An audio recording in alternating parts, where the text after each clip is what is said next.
O domingo antes da Páscoa é tradicionalmente chamado de Domingo de Ramos. É o dia no calendário litúrgico em que celebramos a chegada de Jesus a Jerusalém, antes que ele fosse preso e depois morto na cruz do Calvário. Essa chegada é cercada de muita festa por aqueles que estavam ali fora de Jerusalém. Mas por que tanta festa? Por que essa chegada a Jerusalém era especial, além do fato de ser a última vez que Jesus chega à capital da Judéia? Jesus certamente, podemos deduzir isso pelos costumes, pelos hábitos, pela cultura dos galileus, judeus daquela época. Jesus certamente foi a Jerusalém outras vezes. Outras vezes esteve ali naquela cidade. E por que esta ida se tornou tão especial, particularmente tão marcante? Quando se aproximaram de Jerusalém e chegaram a Betfagé, ao Monte das Oliveiras, enviou Jesus 2 discípulos, dizendo-lhes: Ide à aldeia que aí está diante de vós, e logo achareis presa uma jumenta, e com ela um jumentinho. Desprendei-a e trazei-mos. E se alguém vos disser alguma coisa, respondei-lhe que o Senhor precisa deles, e logo os enviará. Ora, isto aconteceu para se cumprir o que foi dito por intermédio do profeta. Dizei à filha de Sião: Eis aí te vem o teu rei, humilde, montado em jumento, num jumentinho, cria de animal de carga. Indo os discípulos e tendo feito como Jesus lhes ordenara, trouxeram a jumenta e o jumentinho. Então puseram em cima deles as suas vestes, e sobre elas Jesus montou. E a maior parte da multidão estendeu as suas vestes pelo caminho, e outros cortavam ramos de árvores, espalhando-os pela estrada. E as multidões, tanto as que o precediam como as que o seguiam, clamavam: Hosana ao filho de Davi, bendito que vem em nome do Senhor, Hosana nas maiores alturas. E entrando ele em Jerusalém, toda a cidade se alvoroçou e perguntavam: Quem é este? E as multidões clamavam: Este é o profeta Jesus de Nazaré, da Galileia. Mateus 21, versos 1 ao 11.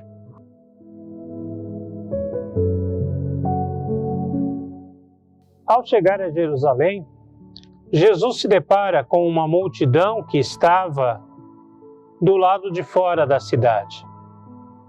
Eram camponeses, pessoas das vilas, pessoas das outras cidades da Judéia, da Galileia, que vinham para a festividade da Páscoa.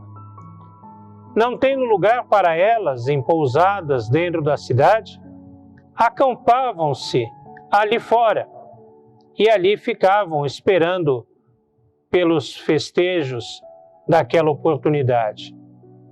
Quando vem a Jesus chegando, essa multidão irrompe em grande alegria, colocando suas roupas ou ramos de plantas para que Jesus passasse por elas, como se fosse uma espécie de tapete ao chegar à Cidade Santa.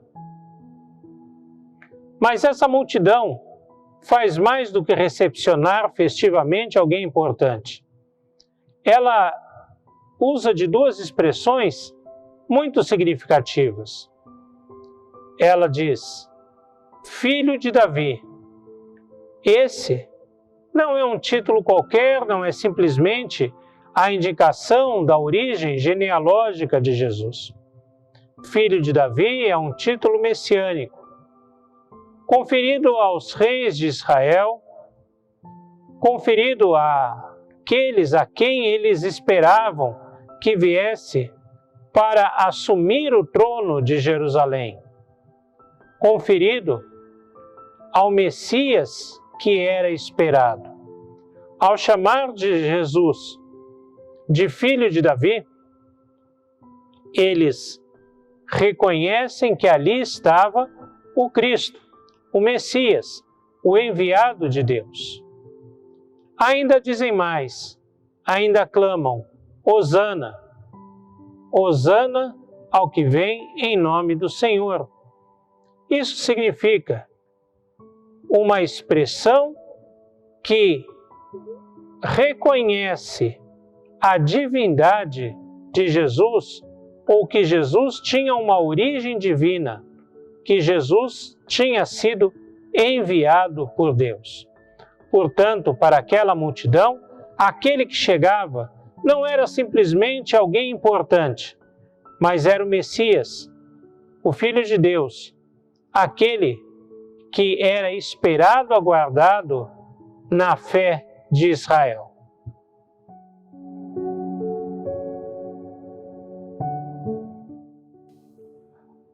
A continuidade da leitura dos Evangelhos mostra uma cena que nos inquieta e que nos leva a um profundo questionamento. Afinal, Jesus depois é preso, torturado e levado por Pilatos diante da multidão. E Pilatos diz que não vê por que Jesus deveria ser crucificado, deveria ser morto. E sugere à multidão que ela escolhesse entre Jesus e Barrabás. E a multidão escolhe Barrabás. E ao perguntar então Pilatos à multidão sobre o que ele deveria fazer com Jesus, a multidão responde: crucifica-o, crucifica-o. Nos inquieta que a multidão que o recebeu festivamente, num primeiro momento, agora peça a sua crucificação. Porém, precisamos olhar com mais atenção para a Bíblia, para o próprio texto bíblico. E veremos que aí existe uma diferença fundamental. A multidão que pede a crucificação de Jesus era a multidão que estava dentro de Jerusalém, composta pelos governantes, composta pela elite do templo, composta pelos líderes da religião judaica, composta por aqueles que não viam com bons olhos o movimento de Jesus desde o início. E quando Jesus chega e expulsa aqueles que comercializavam no interior do templo, essa multidão se horroriza. Afinal, Jesus acaba com seus lucros. Jerusalém era uma cidade importante, mas cuja economia estava principalmente baseada no comércio que era praticado no templo. Por isso, Jesus inquieta aquelas pessoas ao expulsar aqueles que compravam e vendiam, ao mexer com a economia do templo. Essa multidão pede que Jesus seja crucificado. A multidão que o acolheu é a multidão que está fora. Multidão composta por gente simples, camponeses, pessoas que vêm das vilas, muitos vindo da própria Galileia,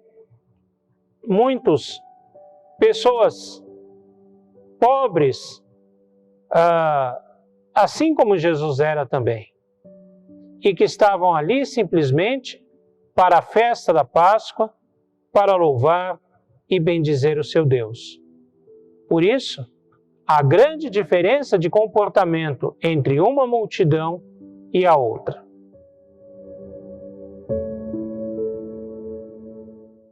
No mesmo dia, na mesma hora em que Jesus chegava a Jerusalém, a partir de uma direção, a partir da direção oposta entrava nesta mesma cidade uma outra comitiva de um outro rei.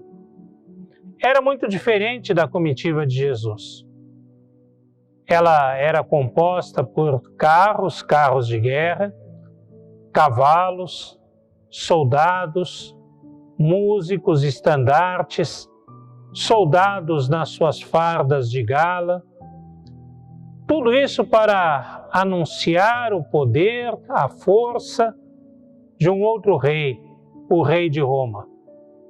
O rei de Roma não estava ali, não estava naquela comitiva, mas estava ali o seu representante, Pôncio Pilatos. Pôncio Pilatos não vivia em Jerusalém, não gostava de Jerusalém, não era do seu feitio estar lá. Mas em festividades como a Páscoa, ele ia para lá, para ver de perto os acontecimentos, para ver de perto as coisas que poderiam acontecer, que poderiam ocorrer naquela cidade durante aquele período festivo, porém igualmente complicado para a cidade de Jerusalém.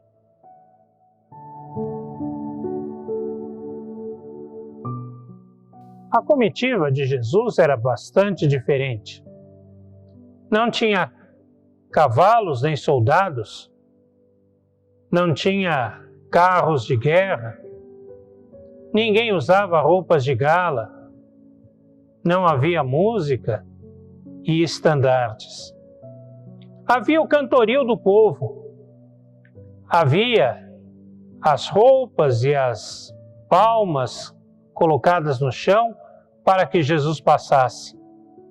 Vinha ele montado não num cavalo que demonstrasse força e poder, mas num jumentinho, num pequeno animal, demonstrando humildade, simplicidade. Diante das duas comitivas que chegavam, com alarido popular, mas de forma diferente, aqueles que estavam dentro da cidade viam as duas festas, as duas procissões, os dois cortejos, perguntam: quem é esse? Quem é esse Jesus? Quem é esse rei? Quem é esse que se acha rei e vem não com armas, não com exércitos, mas com humildade, com um bando de camponeses, um bando de pescadores, pessoas simples, humildes, e que se chegam à cidade se dizendo o legítimo trono do rei Davi.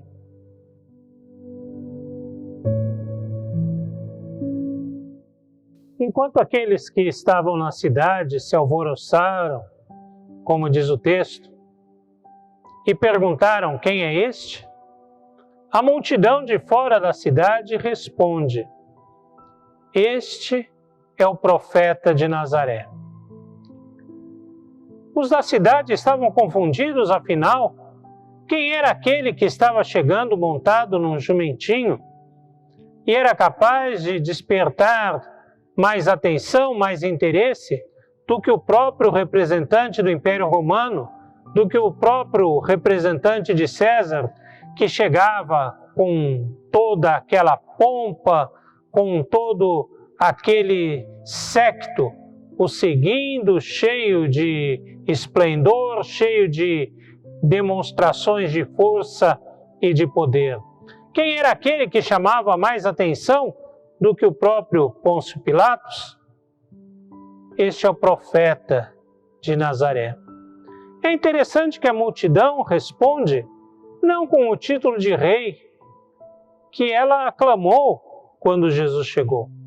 Ela reconhecia em Jesus o seu papel de monarca, de rei, mas não respondeu que ele era o rei dos judeus, o rei de Israel. Disse apenas que ele era o profeta de Nazaré. E isso é significativo, porque o título de profeta era mais interessante a ser aplicado a Jesus do que o título de rei. E por quê? Porque ao falar que Jesus era profeta, a multidão ressalta dois aspectos. Em primeiro lugar, o profeta é chamado por Deus. O rei, ele recebe a coroa numa sucessão dinástica. Enfim, o profeta é alguém que Deus enviou. O rei, nem sempre. Aliás, rarissimamente, aparecia um rei que fosse realmente reconhecido como enviado de Deus. Geralmente, os reis eram reconhecidos como opressores, como maus, enquanto os profetas não. Os profetas eram reconhecidos como pessoas enviadas por Deus para proclamar a palavra de Deus. É verdade que existiram falsos profetas que desvirtuaram aquilo que eles deveriam anunciar. Porém, os reis que ficaram para a história eram os reis opressores, enquanto os profetas que ficaram para a história foram aqueles que, de fato, anunciaram a vontade de Deus. Por isso, ao dizerem que estava ali um profeta, o profeta de Nazaré, eles estavam apontando para alguém que vinha trazer a palavra de Deus, alguém que vinha anunciar a vontade de Deus.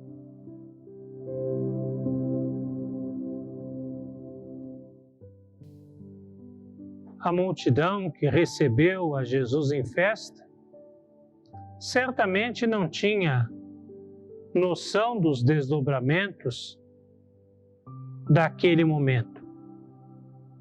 Não seria capaz de imaginar que, em poucos dias, Jesus seria preso, Jesus seria julgado, injustamente condenado e levado à cruz. Não podia imaginar, muito menos, que Jesus viria a ressuscitar ao terceiro dia. Mas ela sabia que estava ali o seu rei, aquele que veio para ocupar o trono que era seu por direito, não por usurpação. Aquele que veio ali para reinar sobre as vidas, sobre os corações das pessoas. Não como governavam os reis humanos, com força, com violência, com morte. Ao contrário, para governar com perdão, com amor, com solidariedade, com doação, com a entrega da sua vida em favor e em amor da humanidade. Jesus era o verdadeiro rei. Não que correspondesse às expectativas das pessoas, mas que justamente por não corresponder, por agir e por viver de modo surpreendente, de modo diferente daquilo que as pessoas esperavam, estabeleceu o seu governo, um governo que é acima de todos os reis da terra.